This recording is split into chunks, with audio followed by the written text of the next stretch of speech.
লাতিন আমেরিকার বিশ্বকাপ বাছাই পর্বের অংশ হিসেবে চলতি নভেম্বরে দুটি ম্যাচ খেলেছিল জায়ান্ট আর্জেন্টিনা। এই দুটি ম্যাচে তাদের প্রতিপক্ষ ছিল প্যারাগুয়ে এবং পেরু।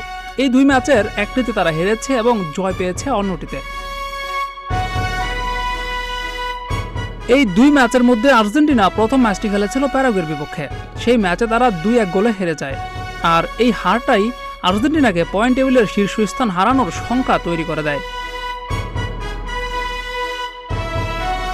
তবে পরের ম্যাচে পেরুর বিপক্ষে ঘুরে দাঁড়িয়ে 1-0 গোলে জয় পাওয়ায় আপাতত সেখানে স্বস্তি মিলেছে মেসিদের। তাদের হারাতে হচ্ছে না র্যাঙ্কিংয়ের শীর্ষস্থানটি। প্যারাগুয়ের বিপক্ষে ম্যাচটিতে হার এবং পেরুর বিপক্ষে জয়, এই দুই ম্যাচ শেষে আর্জেন্টিনা হারিয়েছে 16 রেটিং পয়েন্ট, যার কারণে দ্বিতীয় স্থানে থাকা ফ্রান্সের সঙ্গে তাদের রেটিং পয়েন্টের ব্যবধান কমে দাঁড়িয়েছে মাত্র 8। নতুন যে র্যাঙ্কিং প্রকাশিত হবে সেখানে আর্জেন্টিনার রেটিং পয়েন্ট থাকবে 1867 এবং ফ্রান্সের রেটিং পয়েন্ট থাকবে 1859।